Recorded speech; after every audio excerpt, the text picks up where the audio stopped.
લોકસભા ચૂંટણી નજીક છે ત્યારે કોંગ્રેસે પણ પોતાના ઉમેદવાર જાહેર કર્યા છે। પંચમહાલ લોકસભા બેઠક માટે કોંગ્રેસે ગુલાબસિંહ ચૌહાણના નામની જાહેરાત કરી। ગુલાબસિંહ ચૌહાણ લુણાવાડાના હાલના ધારાસભ્ય છે।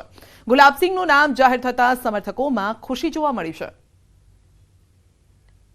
કોંગ્રેસ દ્વારા 18 પંચમહાલ લોકસભા માટે ઉમેદવાર પસંદ કરી દેવામાં આવ્યો છે અને હાલના જે લુણાવાડાના કહી શકાય ધારાસભ્ય તેવા ગુલાબસિંહ ચૌહાણને લોકસભાની ટિકિટ આપી છે। આપણી સાથે ગુલાબસિંહ ચૌહાણ છે, તેમની સાથે સીધી વાત કરીશું।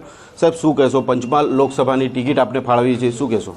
આજે આખા દેશમાં મોંઘવારીનો પ્રશ્ન છે, યુવા વર્ગ માટે બેરોજગારીનો પ્રશ્ન છે, બહેનોનો અત્યાચારનો પ્રશ્ન છે, અમારા વિસ્તારમાં સિંચાઈના પ્રશ્નો છે, રેલવેનો પ્રશ્ન છે, પીવાના પાણીનો પ્રશ્ન છે।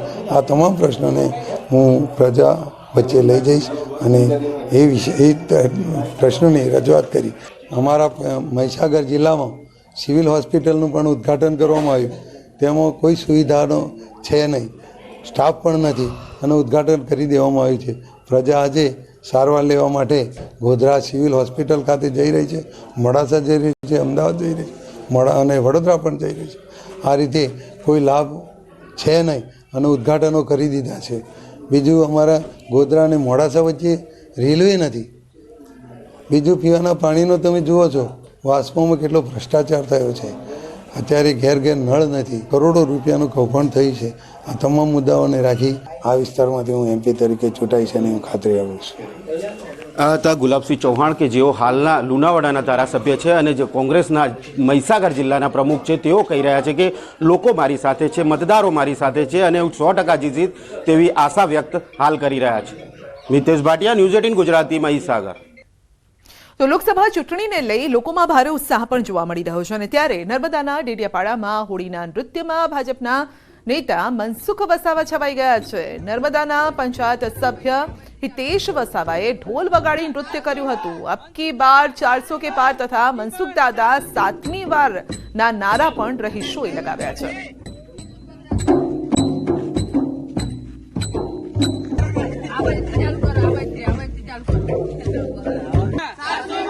मनसुख दादा 7મી बार अब की बार।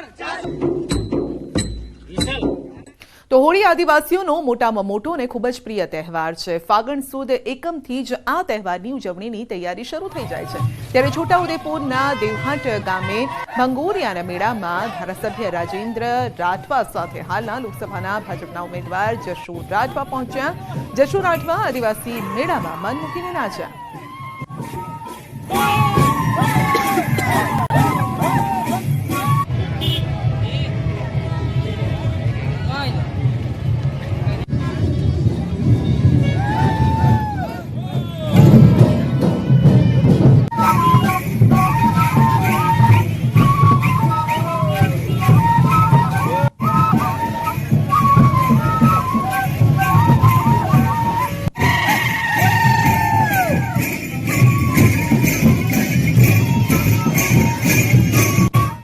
તથા મારા સર્વ આગેવાનો સાથે મળી અને ભંગુરિયાના મેળાનો આજે ખૂબ આનંદ માન્યો છે અને એમાં મારા બધા જ કાર્યકર્તાઓ ઉપસ્થિત નાચ ગાન સાથે મોજ માણી।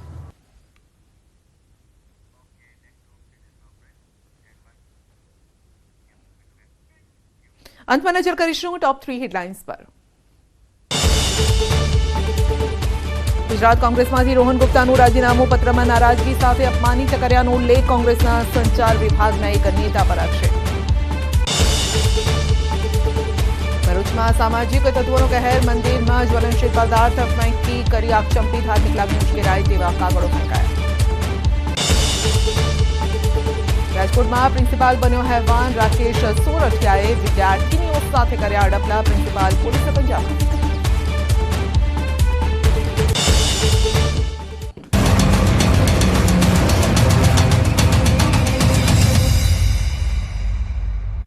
અક્કડમાં સ્ટોરી મૂકી।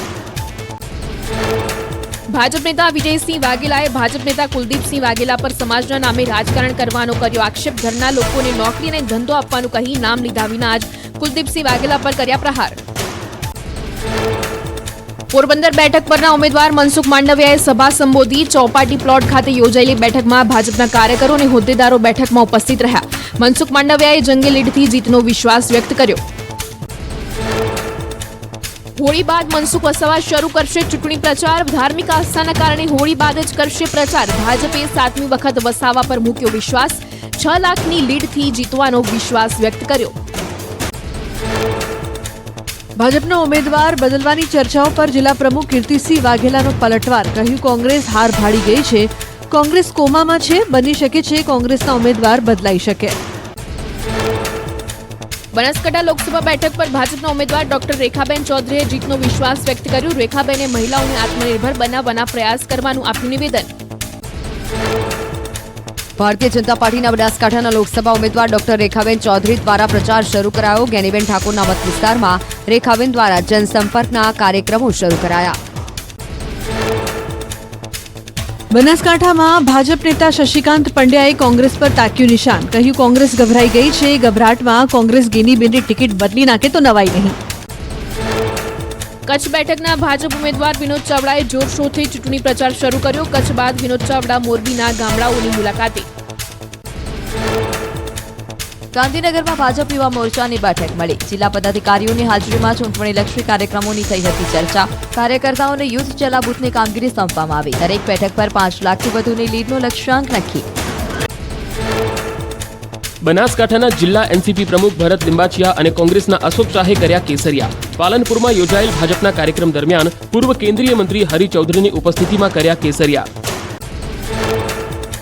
લોકસભા ચૂંટણી પહેલા દાહોદ કોંગ્રેસ અને આપને ઝટકો. દાહોદ કોંગ્રેસ અને આપના કાર્યકરોએ કર્યા કેસરિયા. લીમખેડાની ચીલા. નમસ્કાર, આપ જોઈ રહ્યા છો ગુજરાતની number 1 news channel news 18 Gujarati. આપણું ગુજરાત સાથે હું છું સિદ્ધાર્થ ધોળકિયા. મહત્વના સમાચારથી શરૂઆત. રાજ્ય પર ફરી બેવડા વાતાવરણનો ખતરો મંડાયો છે. હવામાન વિભાગે હીટવેવ અને માવઠાની આગાહી કરી છે. ફરી બદલાયું ગુજરાતનું વાતાવરણ. રાજ્ય પર ડબલ એટેકનો ખતરો. ક્યાંક વરસાદ તો ક્યાંક હીટવેવની આગાહી.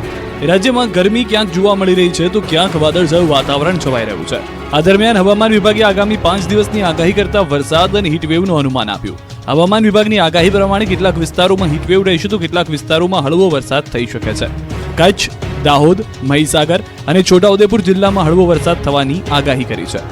अरेबियन सी से मॉइस्चर आ रहा है, इसलिए उस रीजन पे जो पूर्वानुमान दिया गया है वो मतलब आइसोलेटेड प्लेसेस पे रेन होने के चांसेस हैं.